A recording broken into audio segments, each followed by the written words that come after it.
Eniasta on kyllä myös ihan sitten joulukuusikin. Niin nämä on silloin kun me asuttiin siellä, niin siltä ajalta. Sitten täällä on tällaisia Venäjältä ostettuja joulukuusia. Nämä on Pietarista.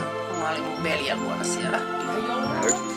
Täällä on useita kuusia, jotka on poikien tekemiä. Tän Ilmo teki 3-vuotiaana. Ja tää on Aimon tekemä. Tässä on Oivan tekemä joulukuusi.